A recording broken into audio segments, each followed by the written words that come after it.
I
used to love the boys writing handles.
I would like to see you play your village.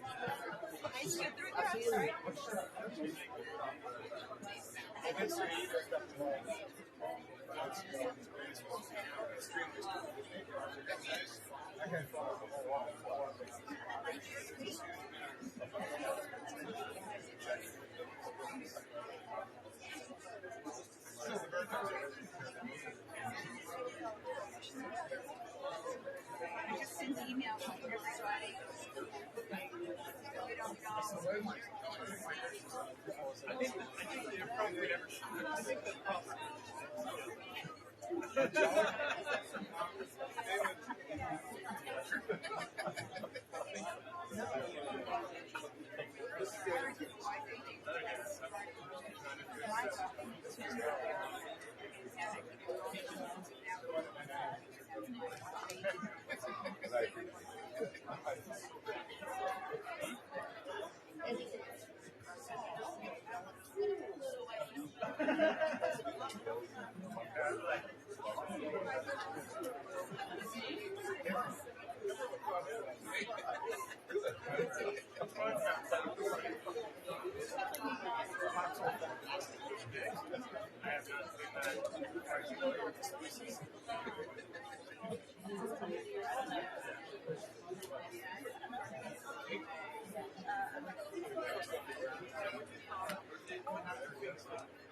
I wish there was more light.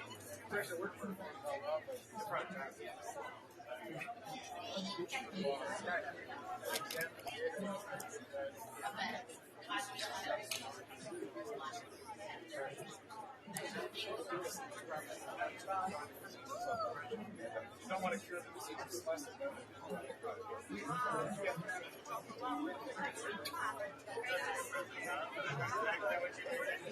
Having worked at the FDA, everything is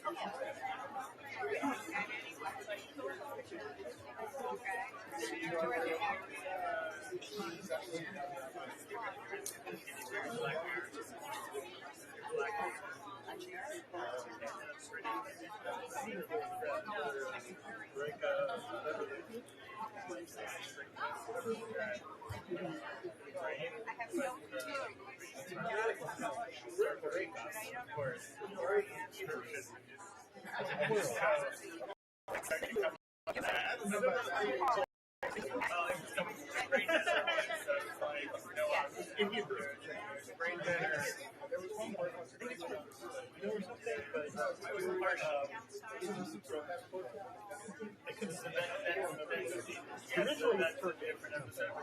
But I think it came to Latino. Like I said, it came to the Hebrew societal issue. A description of this of course, there's travel, service, it's terrible. This one, if you don't really go. Yeah. I start to sleep a lot.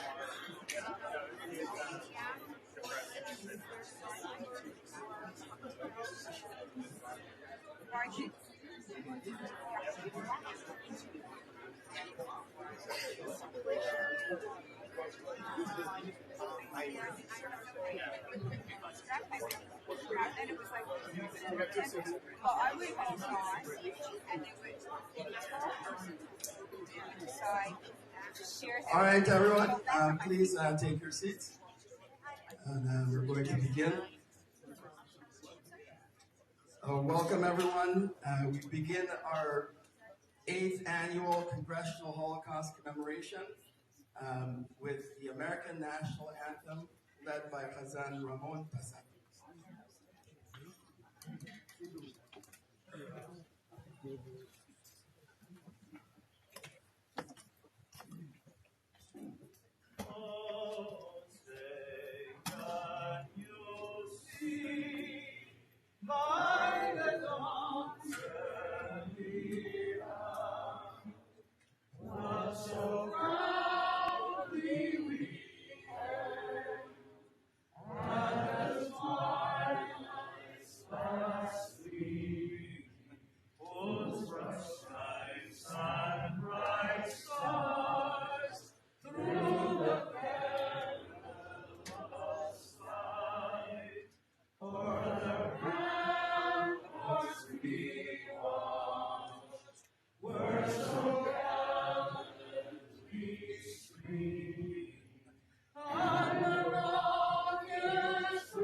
Thank you, Hazan Ramon.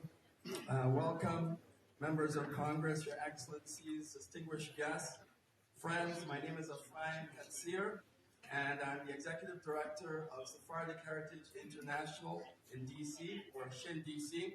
I want to welcome you to our 8th annual bipartisan Congressional Holocaust Commemoration. We have a hybrid audience today, so we are not only in person here on the Hill, but also connecting with participants all over the U.S. and around the world. This annual commemoration serves to remember the parish, honor survivors, and provide an opportunity each year, and to provide an opportunity to hear firsthand survivor testimony here on the Hill. The annual commemoration honors the memory of those who perished pays tribute to survivors and provides a meaningful opportunity to stand against prejudice and hate of all types, including anti-Semitism. I would like to begin by thanking our co-sponsors listed on the program that we emailed out: Combat Anti-Semitism Movement, American Association of Jewish Lawyers and Jurists, American Jewish Community, AJC, the Ciesla Foundation in honor of Aviva Kempner's mother, Helen Ciesla-Kovensky, and Uncle David Chase, the Hellenic American Women's Council, Pacific Region, Shali Papadopoulos, survivor Robert Title, the Suarez family, and Shalom Kosher. You've been enjoying some of their bounty tonight. I would also like to thank our community partners, the Generations After, Kesher Israel Congregation, Kolot Alev, Addis Israel Congregation, Sephardi Federation of Palm Beach County. Shout out to all of you out there in Palm Beach County. The Religious Action Center, the RAC, Brooklyn College, CUNY, the American Muslim and Multi-Faith Women's Empowerment Council, Beit Mishpacha, Gratz College, and Stand With Us. I also thank all members of Congress and staffers who are with us here today. This is your commemoration. So on behalf of the Congressional Holocaust Commemoration Committee, thank you for your invaluable participation. Thank you to our congressional sponsors listed on the program, including Senator John Fetterman and Congressman Jamie Raskin. Thank you again to our Congressional Holocaust Commemoration Committee. Sentia's welcome is thanking many people who helped to make tonight possible. Also thank all the survivors who are with us today and our volunteers. This year our theme is the Holocaust in France, and working together nationally and globally to recognize and combat anti-Semitism. France has taken important steps to confront its Holocaust-era past, but rising anti-Semitism, especially since October 7th, 2023, demands vigilance, stronger protection of Jewish communities, and Holocaust education. Recent attacks, including the Bondi shooting in Australia, underscore the urgency of working together to combat anti-Semitism. I now turn our program over to our distinguished MC, Aliza D. Lewin, President of U.S. Affairs for the Combat Anti-Semitism Movement. Over to you, Aliza.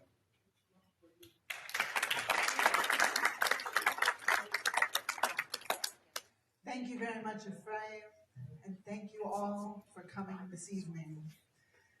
Good evening, and welcome to the 8th Annual Congressional Commemoration for Holocaust Remembrance Day, which is organized by Ephraim and the Sephardic Heritage International, DC.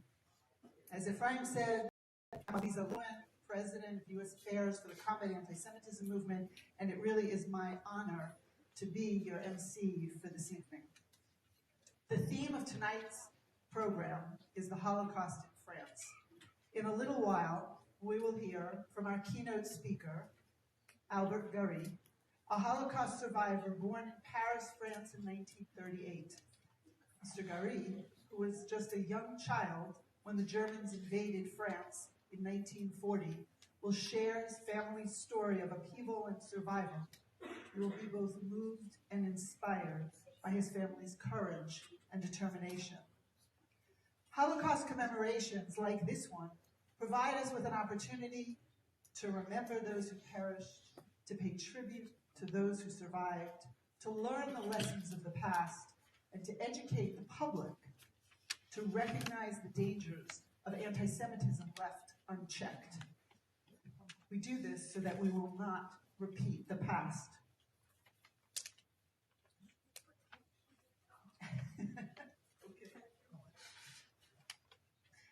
Let's begin with some background on the Holocaust in France, our theme this evening. The Germans invaded France in May of 1940. At the time, approximately 350,000 Jews lived in France, and approximately 175,000 of them were living in Paris. Less than half of the Jews in France at the time were French citizens. The remainder were Jewish refugees fleeing oppression from other German-occupied lands.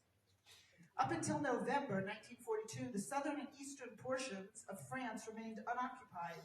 However, in July 1940, not long after the German invasion, the French National Assembly established the Vichy regime to govern the unoccupied portions of France. While the Vichy government was officially neutral, in actuality, it collaborated closely with Germany. So during the Holocaust, France was both a land of resistance and a country where the state apparatus actively participated in the persecution of Jews. In 1940, the Vichy government passed anti-Semitic legislation that excluded Jews from public life and barred Jews from a host of professions, including medicine, law, and education. In 1941, the Vichy government began a program of Aryanization, under which Jewish-owned property was appropriated for the French state, and this process left most Jews in France destitute.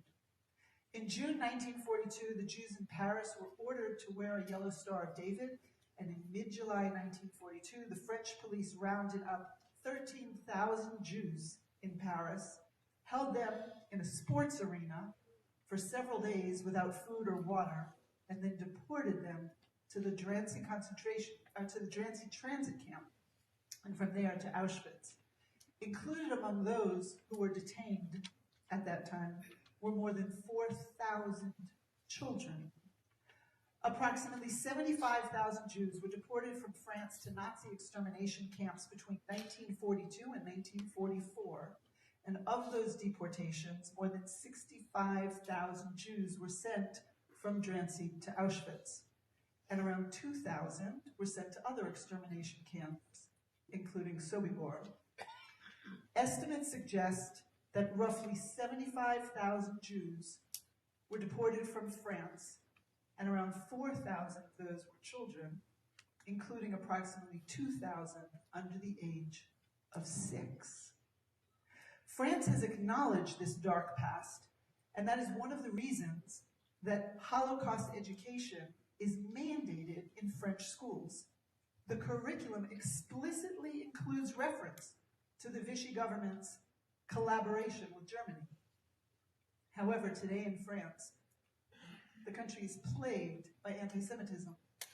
According to the CRIF, which is the council representing the Jewish institutions in France, there were 1,570 anti-Semitic incidents in France in 2024, and 1,676 incidents in 2023, in comparison to just 436 anti-Semitic incidents in 2022, which shows the dramatic surge in anti-Semitic incidents after October 7th, 2023.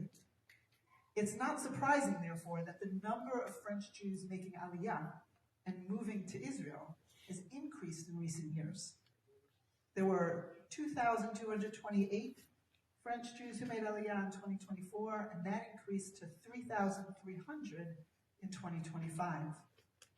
France is currently home to between 450 and 500,000 Jews, which makes it the largest Jewish community in Europe and the third largest Jewish community in the world after Israel and the United States.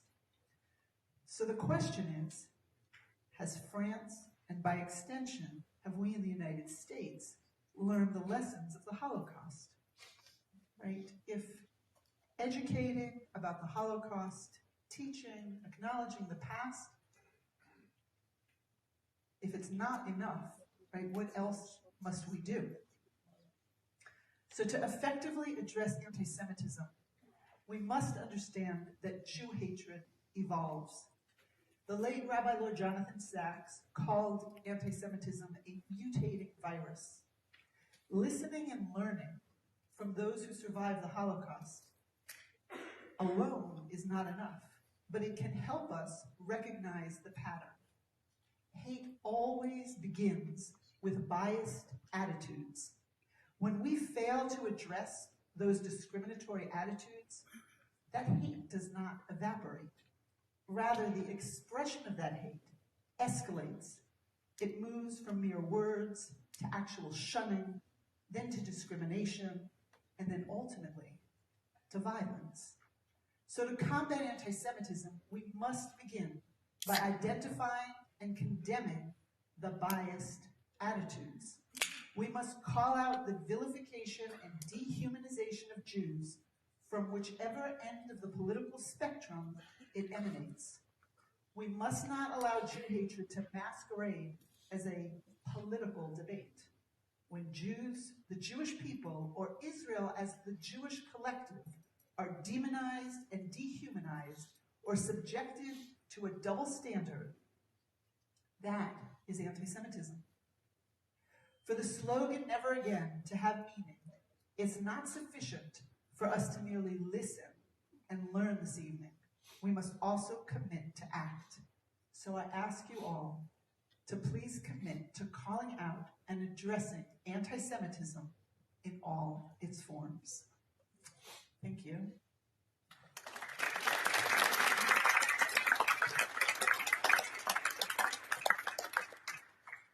I understand.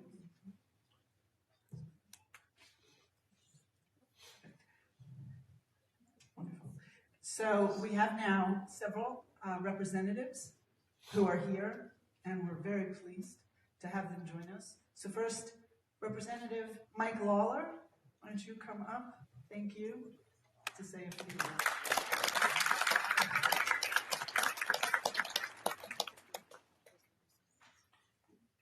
Good evening, everyone. It's nice to be here with all of you. You need me to wear that?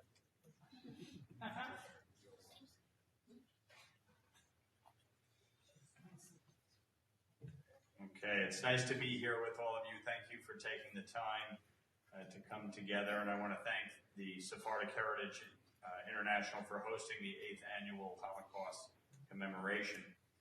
It's an honor to once again join you and an official congressional co-sponsor, and to join survivors, my colleagues, including Debbie Wasserman-Schultz, who you'll hear from shortly, and members of the diplomatic community for this important evening. In France, during the Holocaust, anti-Semitic laws, roundups, and deportations were carried out with the participation of the government. More than 75,000 Jews were deported from France, including thousands of children, and sadly very few survived. This year's focus on the Holocaust in France is an important reminder that the Shoah was not confined to one country or carried out by one regime alone, but with the active participation of others. And we are honored to hear tonight from Albert Guri. His story is a reminder that this history is not distant, theoretical. It happened to real people, real families, and real communities. And survivor testimony matters, not just for remembering the past, but for understanding our responsibility in the present. And that responsibility feels especially urgent today. Anti-Semitism shows up on our college campuses, on social media, and in acts of violence and intimidation in our communities. So remembering the Holocaust means being clear-eyed about where hatred leads and refusing to look away when it reappears, whether on the right or the left. It is teaching our children and grandchildren to love their neighbors as they would themselves. And it looks like having empathy in a world that grows more apathetic to the nuances that should unite us. As a member of Congress and as a New Yorker representing a district with a strong and vibrant Jewish community, one of the largest of any member in Congress, I take that responsibility seriously. Never again has to mean more than remembrance. It has to mean speaking out, educating the next generation, and standing firmly against anti-Semitism wherever it appears. It's why I've led the fight to pass the Anti-Semitism Awareness Act and enshrine the IRA definition to ensure that the Department of Education holds these institutions to account. It's why, as a member of the New York State Assembly, I fought against the chair of the Education Committee and overrode them to pass legislation that would ensure that the Holocaust is being taught in our schools in New York. We have more work to do, Sam. And I think folks like Debbie, myself, are fully committed to working in a bipartisan way to address these challenges and to combat anti-Semitism and to work to address the scourge of Jew hatred. And let me be clear, as we deal with so many challenges in the Middle East, as the chair of the Middle East and North Africa Subcommittee on the Foreign Affairs Committee, anti-Zionism is anti-Semitism. It is rooted in hatred. And I think it is something that we have to be very clear-eyed about. I support a Jewish state. I also support Arab states. The reality is we need to live amongst each other and we need to coexist. And the work that is being done to not only bring about a ceasefire in Gaza, but to work towards a true and lasting peace. As I've said many times, the only way for that to happen is for our Arab allies to recognize the right of the Jewish state and the right of the Jewish people to live without fear or intimidation and without terrorism, killing innocent Jews simply because they are Jewish. We cannot allow another Holocaust to happen. Not now, not ever. So thank you all for being here. Thank you for having me tonight. Thank you to every one of our survivors of this horrible atrocity who continue to share their stories. And thank you for helping ensure that history is never forgotten. Moreover, that it not be repeated. Thank you.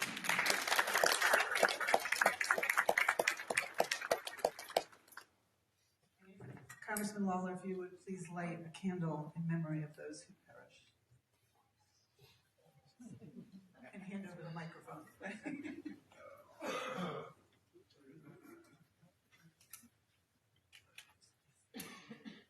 We're going to now hear from Congresswoman Debbie Wasserman Schultz. I'll pass on. Thank you very much.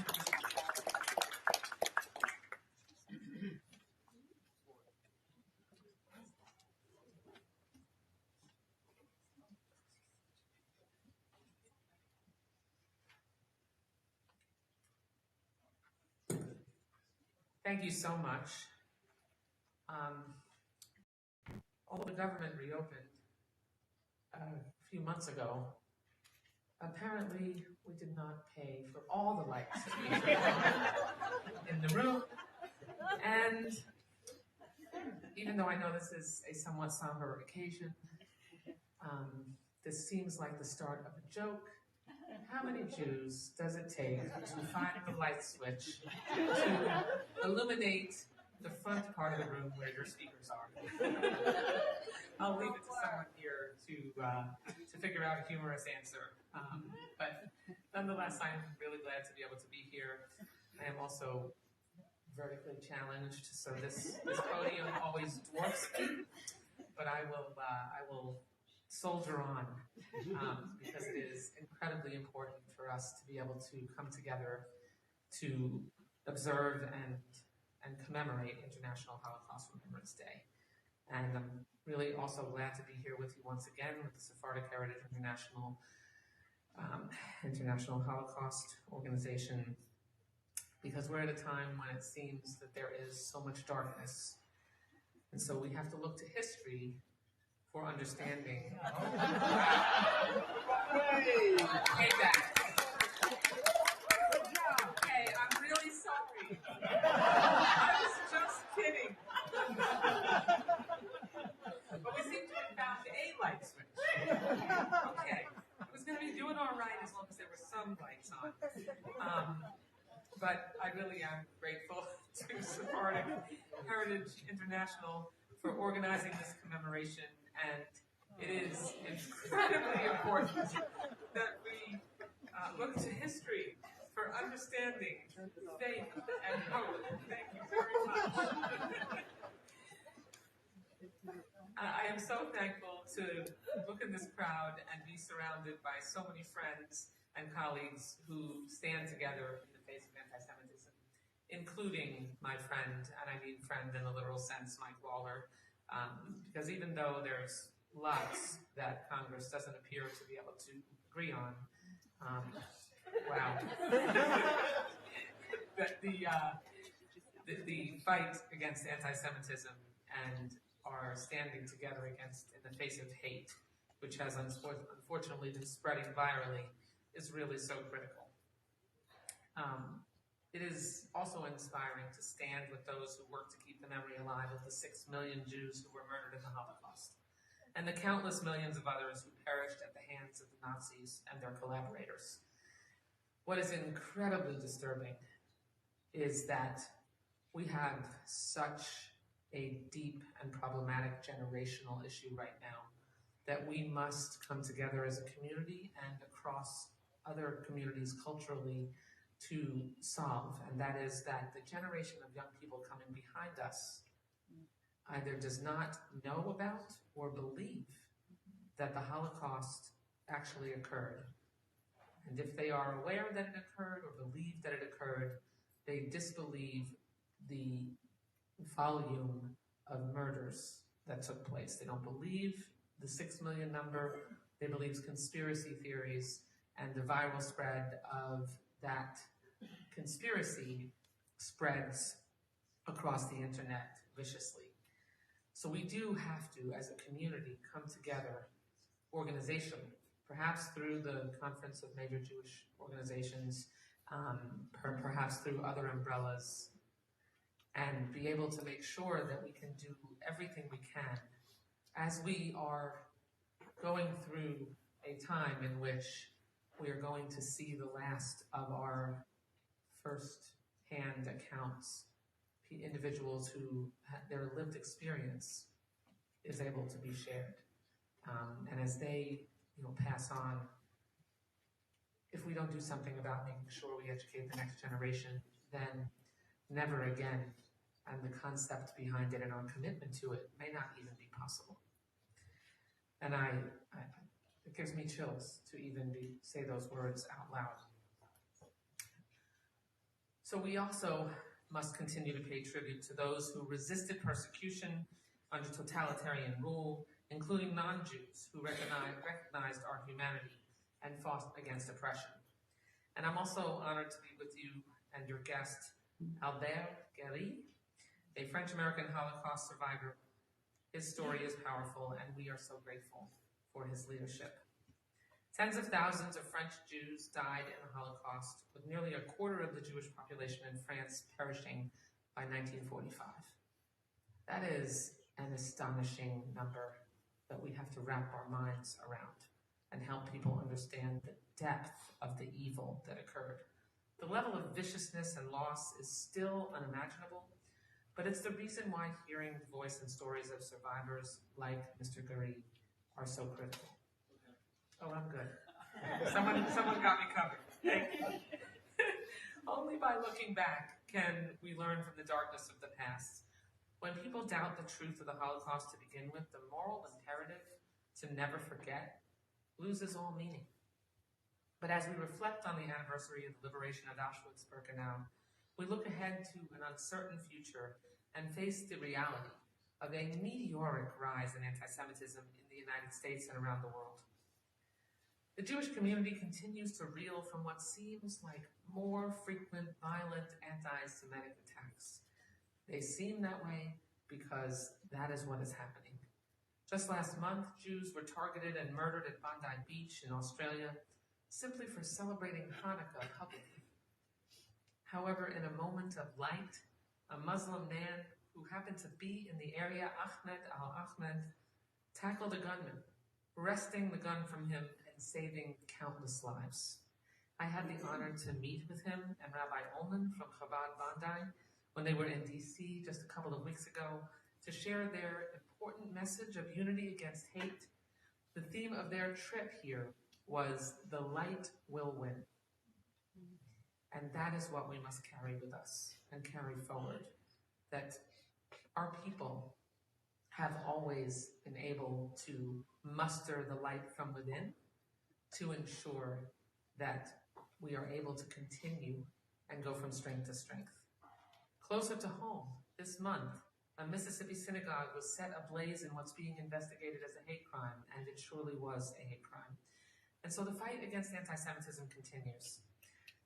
And then an AJC survey found that in 2024, and these are statistics that probably most of us know, 73% of American Jews said they felt less secure than a year ago, and that 33% say they were a target of an anti-Semitic incident.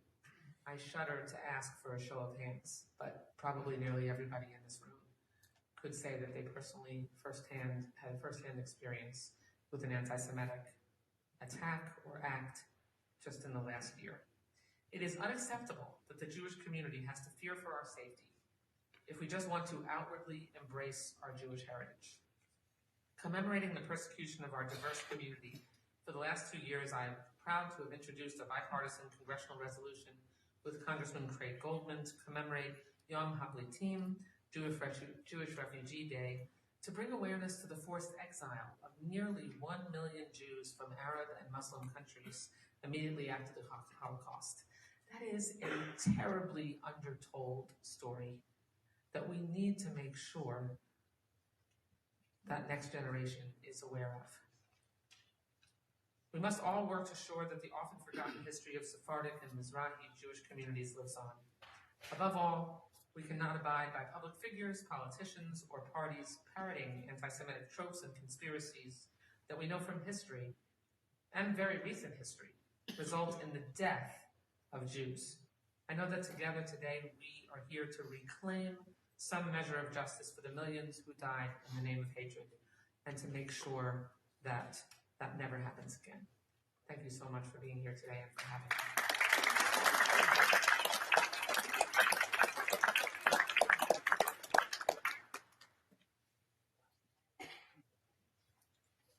Congresswoman Schultz, Wasserman Schultz, I want to thank you.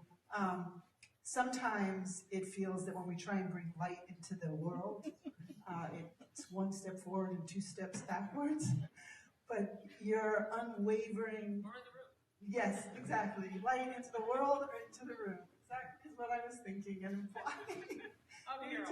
We take that one step forward and two steps back, but your determination and your perseverance and your unwavering support and ability to just lead the Jewish community in these efforts to fight the anti-Semitism, the Jew hatred, to call it out, to recognize it.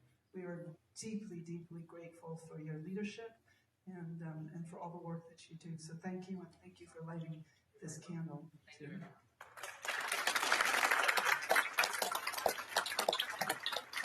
We are actually going to now set up, there is a video that Senator Jackie Rosen provided. She is a co-chair of the Senate Bipartisan Task Force on Combating Anti-Semitism. But while we're setting up that video, while we are setting, I have to put it on.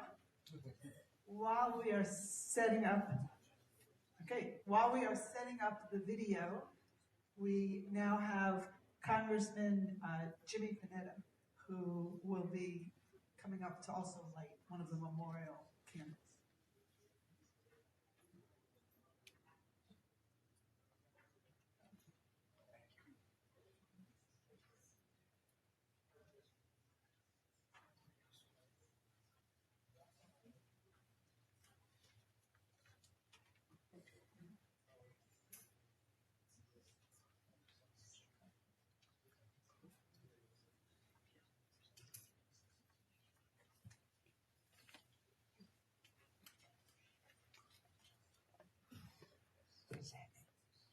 Thank you, everybody. Good evening. I'm Jimmy Petta from the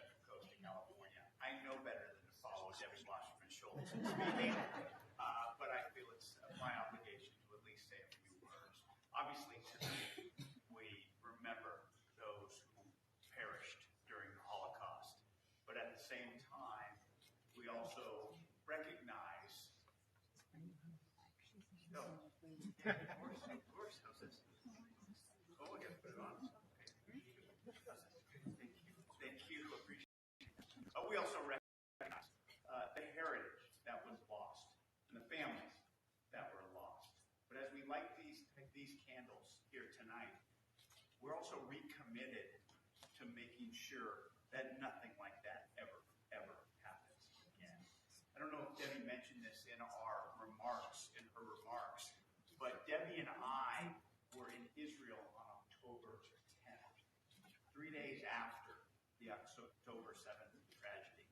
And obviously the impact that had on me is something I will never forget, and how I shaped my vision of the war that occurred in Gaza. And realizing that anti-Semitism that we saw that day, and the anti-Semitism that we continue to see to this day, not just abroad, but at home, is something that all of us continue to fight to ensure that it never happens again. And so I thank you for this opportunity to say hello. I thank you for this opportunity to demonstrate my commitment against anti-Semitism, and I look forward to working with all of you as we go forward together. Thank you, everybody.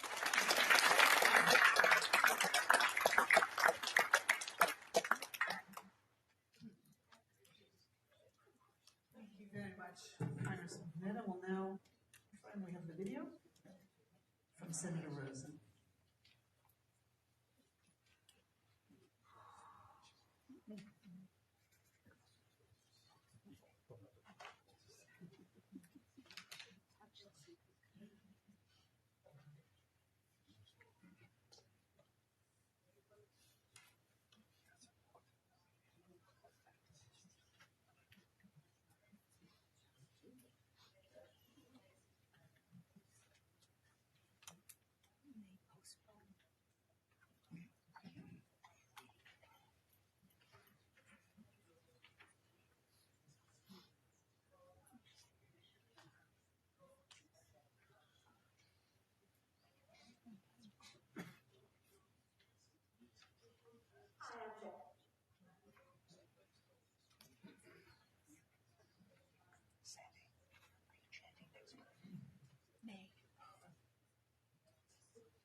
As we approach International Holocaust Remembrance Day, take this moment to look back and reflect on one of the darkest chapters of history.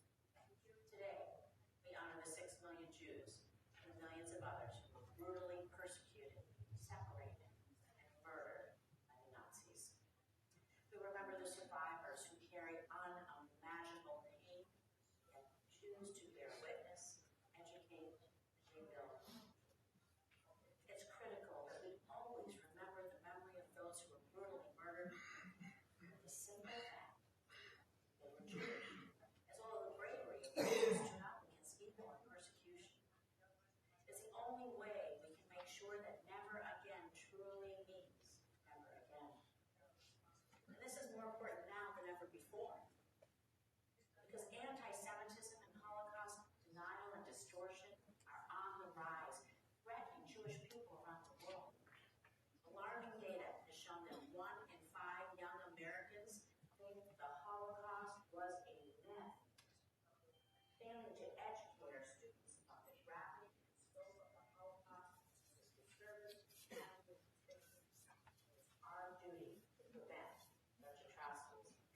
teach students about the Holocaust and push back against lies that perpetuate anti-Semitic bigotry.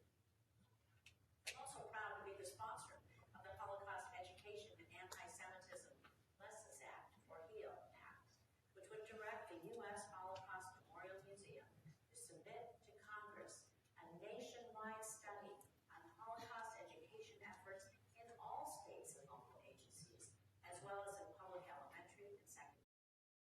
And co-chair of the Senate Bipartisan Task Force for Combating Antisemitism, I brought both parties together to work on bills and initiatives that will help tackle anti-Jewish hate.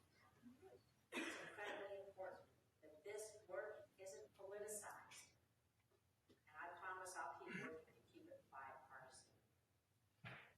We must come together across communities, across faiths, across party lines, to take a stand against anti-Semitism and all forms of hate for the survivors, for those we lost, for future generations. I'll never stop working to make sure that we're educating the public on the Holocaust. Thank you all.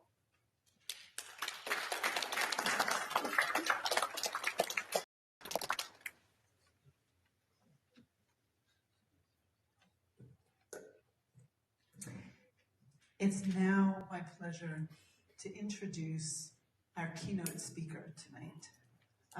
Albert Gary, as I said, was born in France in 1938, and his childhood was disrupted by the Holocaust. And yet I think it's very important, as we listen to his story and the story of his family, to realize that the stories of these survivors demonstrate Jewish determination and resilience. We didn't just survive the Holocaust, we continued and thrived. Albert Gary, after the Holocaust, ended up receiving a degree. This is in 1962, right, in English and Spanish to French translation from the School of Advanced Translation and Interpretation Studies from the Sorbonne. And his work doing such translations, he ended up doing that for several major organizations, including for the President of Cameroon, for a UN agency in Montreal, and then for the World Bank, which is what ultimately brought him to the United States in 1976. He has 3 wonderful children, who I know because I grew up with them in Potomac, Maryland. And I admit that for most of that time, I really had no idea of his story and the story of his family. But he has 3 children, 2 of whom are here tonight, 10 wonderful grandchildren, and he also works as a volunteer now with the Holocaust Museum, sharing his story.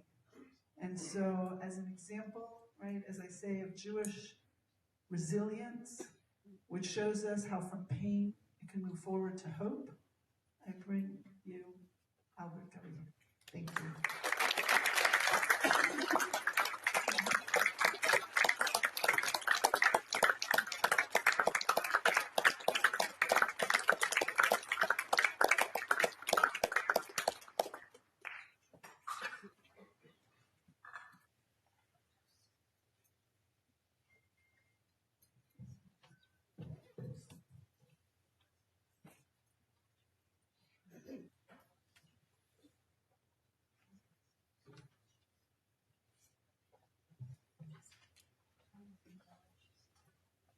Good evening. Before I begin, I want to thank the Sephardic Heritage International and all the sponsors of the memorial. I'm here to share what I lived through and what it taught me. I was born on June 24th, 1938, about 15 months before the war broke out. I was barely 2 years old when the war caught up with us. In June 1940, when the German army invaded France, we were thrown onto the roads. That period is known as l'Exode, the Exodus, as families fled south trying to escape the invasion. During that time, my mother lost her mother, a brother, a sister, and a nephew. They were in a car on a bridge in Orléans that was destroyed during an air raid by the Italian Air Force in what came to be known as the stab in the back. For shelter, we found a chateau along the Loire in a small town called Contres. We slept on the floor. My only memory of that time is what my mother told me later, that I cried constantly because she had no food to feed me. Eventually, we returned home to Montrouge, a suburb of Paris, just outside the capital. My father worked in a garment factory, and before the war, my parents lived in the janitor's quarters at the factory. But under the new German laws enforced by the Vichy government, Jews were no longer allowed to live there. In July 1942, we were forced into a small apartment, 2 rooms, a kitchen, a toilet, no bathroom or shower, where because of the housing crisis caused by the war, we remained for many years after. In the winter of 1942-43, my parents placed my sisters and me on a farm near Paris in Thoiry. My sisters, aged 12 and 9, went to school. I was 4 and stayed home. I remember that winter vividly. The cold, the snow. My parents had not said that we were Jewish. I suppose they told the women who ran the farm that we would be better fed there than at home. But I was just a child. I liked to talk. I was very social already. And one day, in conversation, I told them we were Jewish. They panicked and sent us straight back to our parents. From then on, my parents live in constant fear. Fear of the German soldiers coming up the stairs, fear of a knock on the door, fear of being taken away. And as so many Jews in Paris and across France were. My parents and sisters wore the yellow star. I was dispensed of that because I was too young. Though I was young to be truly afraid, I remember air raids waking us in the middle of the night and sending us running to shelters. I also remember walking in the streets and hearing sirens blaring, forcing us to rush into doorways marked abri, shelter, hoping to avoid militiamen who might stop us, demand our papers, arrest us on the spot, and send us to Drancy, the place from which trains left for camps such as Auschwitz. In September 1943, my father was sent to a labor camp on the Channel Islands, the only British territory under German occupation. It was slave labor, very few returned. He was badly injured after falling off a cliff and never fully recovered. I still remember his letters stamped with the eagle and the swastika. My mother took us to a photographer to have a picture taken and sent to him while he was in captivity. To this day, I still have that photograph with her tender words written on the back. After my father was taken, my mother was left alone with 3 children and was with constant fear of arrest and fear that her children might be taken away. She often kept me home from school to protect me. One day at the street market, my mother met a woman and they began talking. Eventually, she could no longer hold it. She burst into tears and confided her fears. That woman and her husband, Madame and Monsieur Gallo, took us into their home without hesitation. Monsieur Gallo was a sculptor who built movie sets out of plaster. They had 2 daughters, ages 4 and 3. I was 5. I remember the best.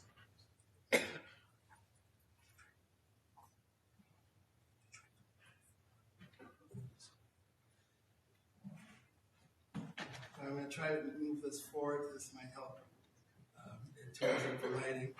Sorry to interrupt, but you just have to watch the wiring here. I think this is as far as it goes because there's a wire here.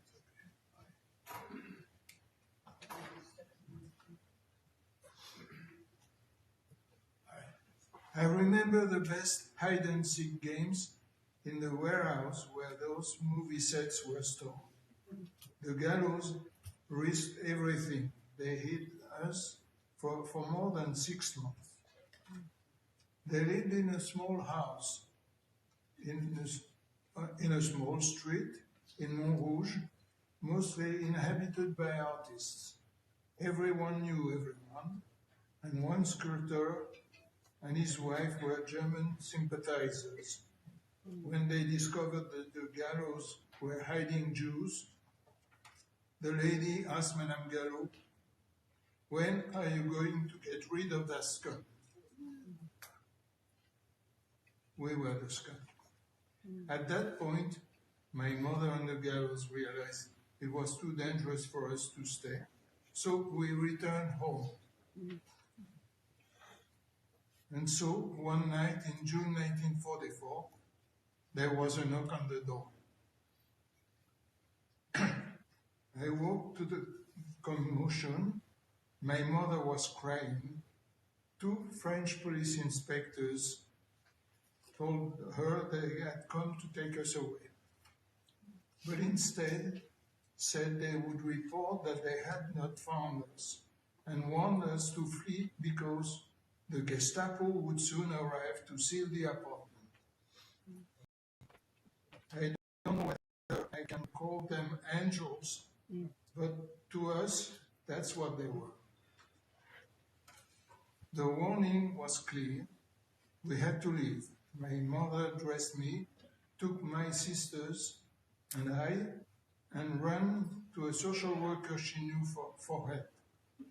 While the social worker searched to find a place for each one of us, our neighbors, the Ménétriers, took us in.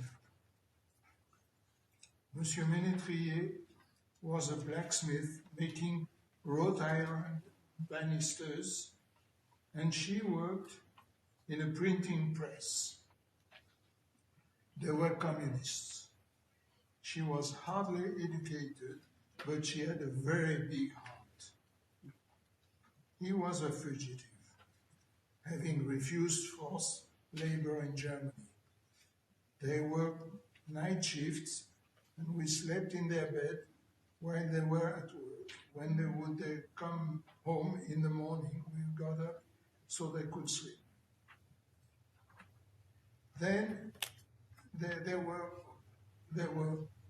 the most wonderful neighbors we ever had. The social worker eventually found placement for everyone. My mother became a governess in a family of 10 children near the Eiffel Tower. My sisters and I were sent to a Catholic boarding school in Montfermeil, a suburb northeast of Paris, where we would remain until liberation. I remember being fed rotten beans. I also remember a feast. I was the youngest child in the school, just 6 years old, and the headmistress treated me as a protege. One day, they managed to make mashed potatoes with a little butter for a priest who was suffering of cancer. When he could not finish his plate, I was given his leftovers. To this day, I do not remember a better puree. I remember going to church on Sundays. That was when I couldn't see my sisters. I remember the choir boys and their beautiful outfits. If they had offered me one, I'm sure I would not have resisted. They never did. And to their credit, no one ever tried to convert me either. It was the summer of 1944. The Allies had already landed in Normandy. We were hungry, weak, cut off from our mother, cut off from the world. One day, one of the older boys ran away. The school was in a panic until he returned the next morning announcing, "The Allies are coming." I remember the soldiers in their jeeps, their tanks, parading down the main street like newsreels come to life. That was the first time I ever heard of Americans. They gave us chocolate and chewing gum. I remember the smell of their cigarettes. I fell in love with them immediately. They were our liberators. After liberation, my mother came for us on the first train out of Paris. At 6, I had almost forgotten her. I had not seen her for almost 3 months. When I saw her, I cannot describe the moment. I jumped into her arms. She feared that she might never see us again. Though she was grateful when she did, she was shocked by our condition. I was so thin that I was given UV light treatment and fed cod liver oil, which I actually drank with delight. I remember my sister and I finishing our first loaf of bread in a record time. The Channel Islands were bypassed on D-Day. The deportees remained there until late August, when the Germans put them on a train bound for a concentration camp. As the train passed through Belgium, members of the Belgian underground blew up a bridge near Dixmude. After shots were fired and negotiation took place, the prisoners were released. On the morning of Rosh Hashanah, as my mother was dressing me to go to synagogue for the first time, there was a knock at the door. That was my father. After years of mistreatment, after walking some 200 miles from Belgium to Paris, there he was. Skinny, covered in boils, the shadow of a man he had been, but alive. All of us survived, thanks only to a handful of people who chose courage over safety. The gallows, the menetrier, the police inspectors, a social worker, the neighbors. To me, they were heroes, and I later had the gallows and the menetrier officially recognized at Yad Vashem as righteous among the nations. and finally my mother, a small woman, afraid of telephones and new machines, yet endlessly resourceful. Her only goal was to keep her children alive, and she did. She once told me a story that forever shaped my understanding of her courage. One day, she had to go into Paris for an errand and took me with her. We had to ride the metro, where identity checks were common. Sure enough, at the end of the line, militiamen were stopping people, checking papers to send Jews to deportation. My mother took my hand, pretended to search in her bag, and walked straight between two of them. They did not stop her. Had they done so, I would not be here today. After the war, Jews in France lived with deep trauma. But by the 60s, Jewish life revived. Synagogues were built, schools opened, communities flourished. Jews once again felt safe, expressing who they were and regaining prominence through the French society and culture. Sadly, that sense of security is no longer there. Today, in France and in many other Western countries, fear is rising again. Jews are attacked in the streets, synagogues are burned, businesses are vandalized. For Holocaust survivors, this hatred feels hauntingly familiar. We recognize the signs. We know where unchecked intolerance can lead. We have seen what happens when warnings are ignored. We know the cost of silence. That is what I mean when we say, that's what we mean when we say never again. It is not a slogan, it is a commitment. A commitment to the children and grandchildren who come after us, to my own family, and a commitment to help build a world rooted in kindness, dignity, and decency. That is why, as a survivor, I speak. I now work as a volunteer at the United States Holocaust Memorial Museum. I speak not out of fear, but out of duty. I am here today thanks to God and to the miracles He performed, and to ordinary people who chose to act with extraordinary courage, risking their whole lives to stand up to evil.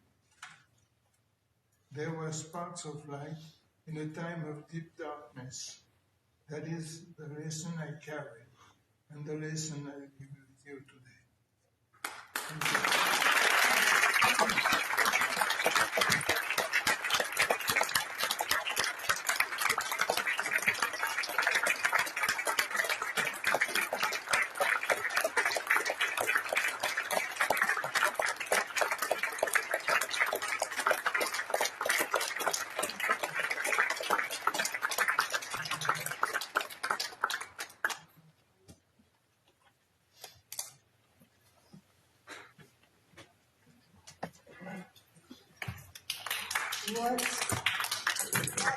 What a remarkable story, and what a remarkable woman your mother was.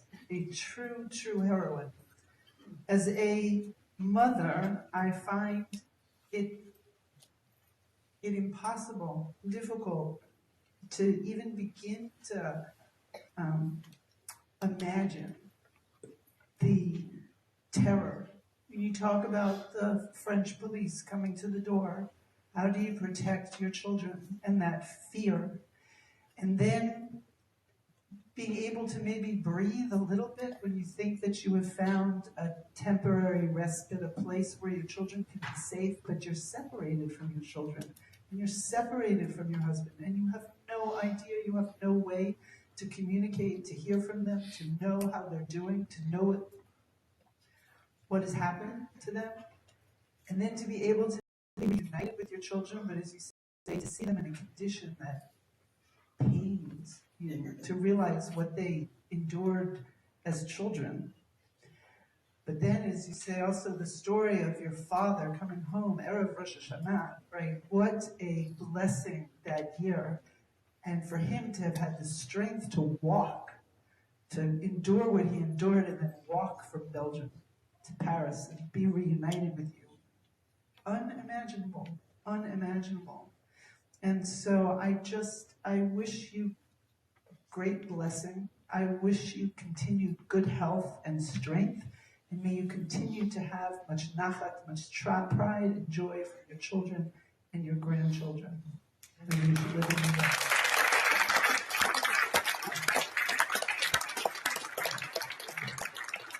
We will now hear, we have some more representatives here. So Congressman Josh Gottheimer from New Jersey, why don't you come up? We really would welcome him to come up.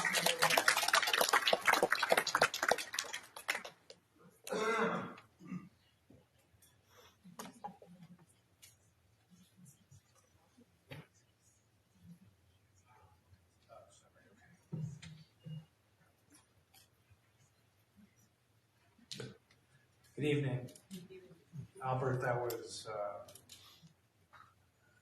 beyond moving. It's given this moment that we're living in right now, I'm sure you all feel the same way as a Jewish representative. The pain that so many of our people are experiencing today, I think back to my grandparents and my wife's grandparents, who both lived through the Holocaust and made it to the United States. My father-in-law was in a DP camp, and when I talk to they're deceased, but not my father-in-law, and when he says to me, "Thank God my parents aren't alive to see what's going on in our country right now." And it is, when we say we must never forget, it's to make sure that we never see that again. And we should never compare the horror of 6 million with some of the horrors that are going on in our country now, and some of the antisemitism and how the burnings of synagogues, attacks in synagogues, or on the streets in my communities that I represent in northern New Jersey, in Teaneck and Englewood, some places you may have heard of right outside New York City, where you see a mayor with rabid anti-Semitism. It's hard to believe that everyone is living up to this idea of never forgetting. So, what's important more than ever, I believe, and why I work on Holocaust education, why I work to pass out of the House the IRA bill to define anti-Semitism, why we fight on college campuses to stop anti-Semitism and hate wherever we see it in any pocket, is to make sure we do everything we can to stop it in its tracks when we see it. Because if we're silent, we do such a disservice and a dishonor to those we lost in the Shoah. And so I come here tonight, I know it's dark in this room. I think that's appropriate. I saw Debbie on the way out. She said it's dark. I said, but how high is the podium? I can't see over the podium. And, you know, I'm joined by my friend Mike here. You'll meet here in a minute, Congressman Kennedy from New York. Kennedy, not Jewish, in case you were wondering. But he is a fighter for us and an ally. And he's here because he believes too. And there's so many people who believe and understand the importance of fighting hate, of standing up to discrimination of all kinds, to making sure that nobody is treated and falls into the traps of horrors of history. We need our friends more than ever because it's hard to find them these days. It's harder to find them these days. It can often feel lonely. But I want you to know that we, as a community, are stronger than ever. And I believe that because sometimes it takes on October 7th to remind you the importance of actually looking out for one another and never forgetting that we may think that we're assimilated. We may think that some people are our friends, but they're not. And it's okay to see clearly and to understand. Because how many of our ancestors, not just in the Holocaust, but pogroms and throughout history, thought that things were okay until they came knocking on the door. At the business, at the university. How many? How many died? How many perished? So I feel more in touch with our community than ever before. I feel the strength. We have to, as a community, look out for one another now more than ever. And yes, it's tough sometimes to look at my social media pages when I post something, as I do nearly daily, about the importance of standing up to hate, or the U.S.-Israel relationship, or you name it, and seeing the comments that flow down of how I'm a genocider, or the protests, and they throw blood at you when you walk down the Capitol, red paint at you as blood, and walk down the Capitol, right? But I know that they may try to knock us down. They may try to take us back. But if we keep coming together, nothing will knock us down.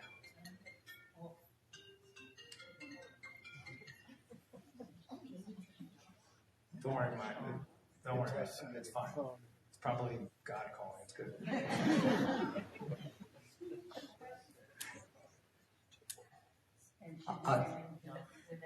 Sorry. I love it. It's okay. I feel like I'm home now. This is perfect. My wife would definitely be blaming me for this. You left the phone on. So let me finish by saying this. We have to remain positive. We have to remain optimistic. But we also have to always be mindful of our history, never forgetting. And when I just heard some of those words, it's very difficult, but it's very important. And we have to keep coming together like we did tonight. And I just thank you so much for having me here and knowing that I'm with you. Thank you. God bless.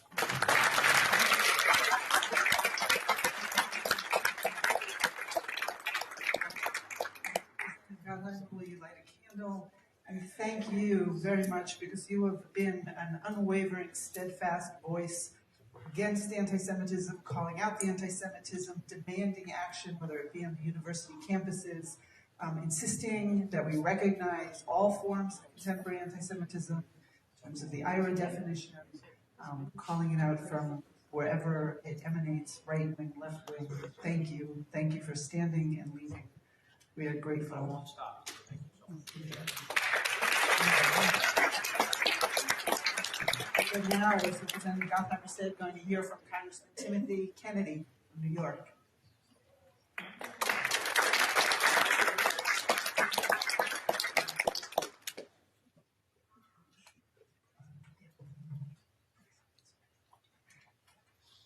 Good evening. Good evening. First of all, thank you so much to Eliza Lewin for your leadership. Can we give her a round of applause? And representative my colleague, Josh Gottenheimer. Let's hear it for him once again. Out of New Jersey, amazing leader here in Washington, and a great friend. To Mr. Gurry, Thank you for those powerful words, for your bravery in telling your story, and for all that you do to keep the memory of the Holocaust alive. It's humbling and an honor to be in the same room as you. So thank you so much. Let's hear it from Mr. Green.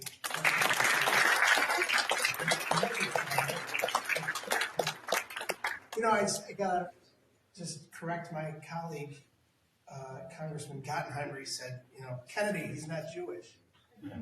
You know, I did my DNA.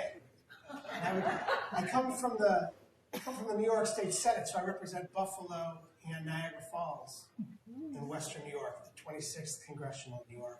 Before I was in the House, I was in the New York State Senate. Before that, in local government. And for 14 years in the New York State Senate, over the years, you make so many friends. And every Tuesday night, I'd go to dinner with my good friends and colleagues in the Senate, Daniel Squadron, Todd Kaminsky, and Brad Hoylman, all Jewish in me. And one day I did my DNA. I came in, I said, fellas, my DNA came back. I'm 1% European Jewish. They said, we knew there was something we liked about you. That was it. That was it.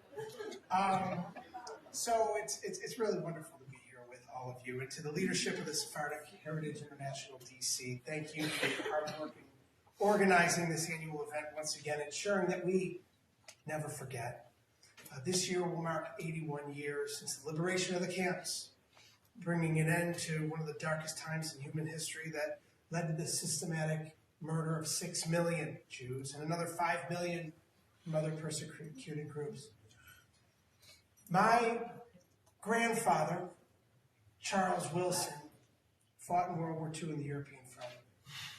His brother, Robert, fought along with him. Not in the same unit. They were separated. They met up in Western Europe one time, and there's a photograph of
done in the name of hatred, a vile ideology of ethnic supremacy. And while what made it even more shocking is that it happened at the hands of a country that was seen as among the most accepting and advanced on earth. Culture, art, and science are not safeguards against barbarism if morality fails. It shows us that never again isn't a rule, it's a mission, one that needs to continue to be renewed. No culture or nation is immune to the risks of hatred. It's our job as members of Congress to deliver policies that ensure the memory of the 6 million remains alive.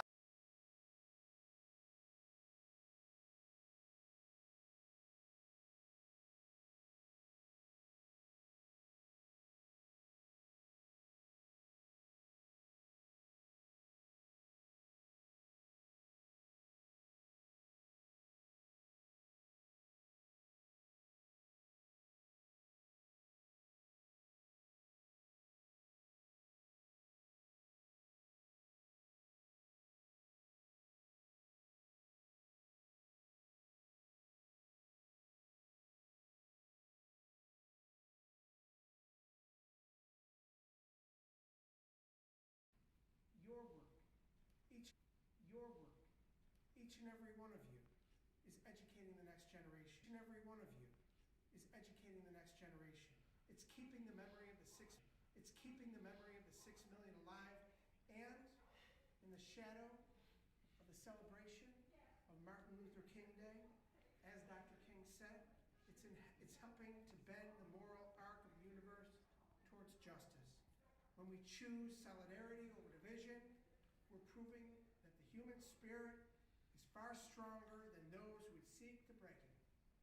Together, let's build a world where never again is a reality that we can secure for our children and many, many generations to follow.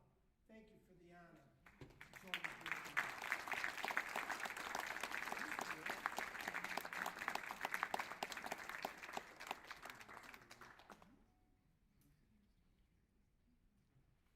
Representative Kennedy, if you would light a candle.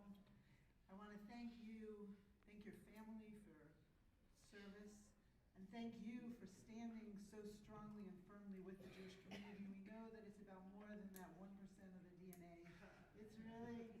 It's about your families having conveyed and taught moral clarity. Boy, that Passover Seder, the Jews, we have been told that we need to teach our children. That's one of the reasons why we have the Passover Seder. But your parents, your family also taught the children, had the Passover Seder. It's a remarkable story. And thank you really for speaking with such clarity, for standing up, for understanding the difference between right and wrong, between good and evil, and for helping spread that light in the darkness. Thank you very much. Very good.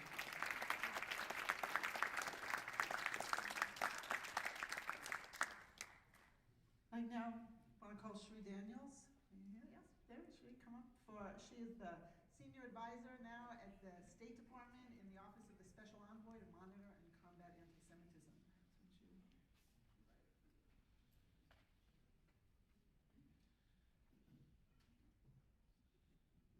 Thank you, Ephraim, Eliza, and to the entire Shin DC organization for inviting me to represent the State Department tonight.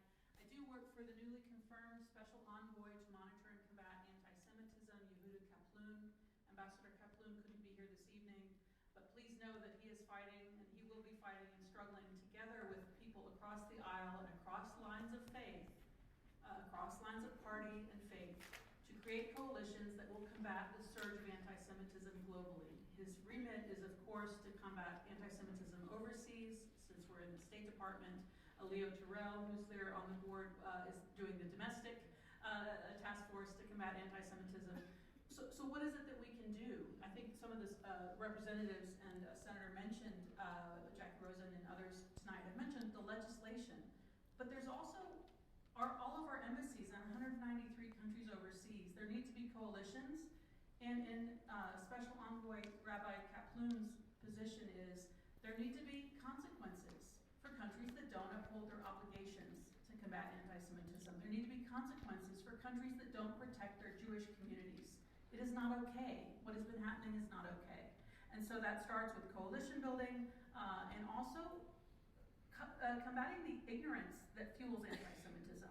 There is some horrible ignorance, I admit, also in our country, but in other countries, and education about the Holocaust is necessary, but not sufficient.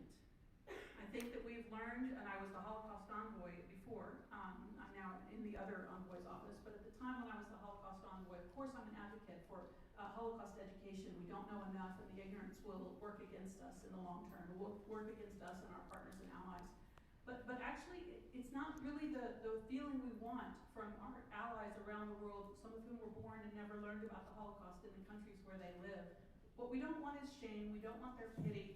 What we want is their action to combat hatred of all forms, no matter what part of the spectrum that hatred comes from. If it's far left, if it's far right, if it's Islamist anti-Semitism, or if it's transnational anti-Semitism stoked by our enemies, trying to do these attacks in our own countries to turn us against each other. And that's actually what's beginning to happen. People like Iran, other countries, malign influence, organizing and paying people to conduct these attacks in our own countries, as you saw in Australia in August when they declared that Iran had been behind some of the murderous attacks and synagogue fires in Australia. This is all before Bondi Beach. So keep an eye on that, on those malicious actors trying to turn us against each other, and don't let it work. fight this hatred and to combat anti-Semitism by educating people about Jewish history. Not only about the Holocaust, it's necessary, but it's not sufficient. Teach them about the Jewish contributions to the countries where they're all from, and to get those countries on board. So thank you for letting me be here, and I really appreciated getting to hear Albert Gary's amazing testimony. I really feel honored to have been able to hear that first person, and I will take that with me, the lessons that you taught about courage. May we all live up to his mother and his father's bravery and his own bravery of getting here today. So thank you very much.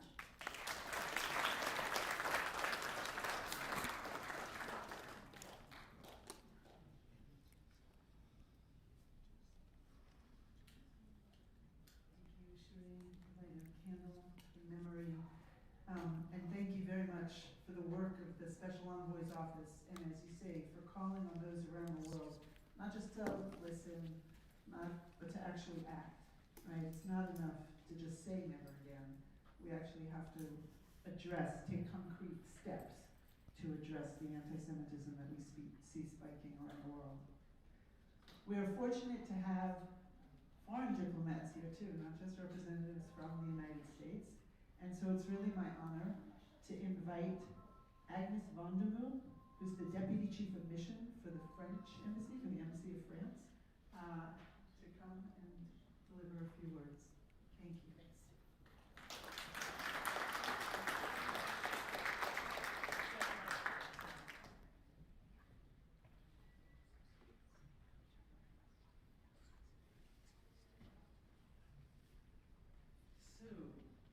Honorable members of Congress, if there is any excellency in the room, cher monsieur Gary, nous avons fait la connaissance ensemble il y a une heure maintenant. Thank you so much for your very moving speech and recollection. It's important that you are still there to testify what happened, to pay tribute also for righteous, as you say, just. They were courageous because they risked their lives when they did that. Distinguished guests, ladies and gentlemen, I wouldn't say it's a pleasure because we have to honor a very sad tragedy in history, but it's an honor for me and for the French Embassy to be with you tonight for the 8th Congressional Holocaust Commemoration, which is dedicated to the Holocaust in France this year. On behalf of the government of France, I'd like to take this opportunity to thank you for inviting us to join you for this important event. The Holocaust is, without any doubt, one of the greatest tragedies in the history of humanity. Genocides, in fact, and reflection about genocide and how to fight against impunity came from there, from very looking forward men, lawyers from the US, from France too. René Cassin, who was also one of the writers of the Declaration of Human Rights after World War II. It is our collective duty, all generations, to preserve the truth, educating the future generations. We have also this generation gap in France, as in many countries. Somebody spoke about it earlier, rightly so, and make sure that we will never forget, but we're always also ready to fight against it. Today, just 1 year after the 80th anniversary of the liberation of the camp of Auschwitz-Birkenau, we are all gathered together to pay tributes to all the victims of the Holocaust and also the lasting survivors. Mr. Gary, we are very honored by your presence here today and to be with you today. So thank you so much for the invitation, and thanks for your very nice family to be with you and surround you also. As a French Holocaust survivor, your life story reminds us that even in France's darkest days, acts of solidarity and resistance have always saved lives inhabit our country's founding values. Stories like yours compel us also to honor that legacy and never take our freedom for granted. France bears an historical and ethical responsibility to continue this work, and we reaffirm our unwavering commitment to combating anti-Semitism, racism, and discrimination in all its forms. Not only is this commitment just a moral imperative, which is still something, it is also a cornerstone of France's values, even 8+ decades after the Holocaust, the Shoah.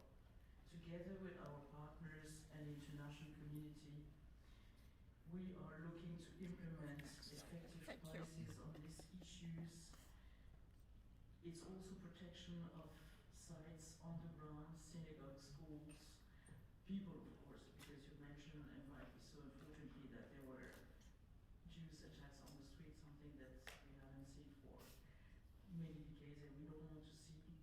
There were reinforcement of policemen. At some point, 7,000 policemen were protected people and sensitive sites. But the best would be that there is no attack anyway. So education is also key, and the fight against anti-Semitism is and will always be a shared fight. There are indeed a very strong rise in anti-Semitic acts, but there is also a strong resolve from this government to fight it.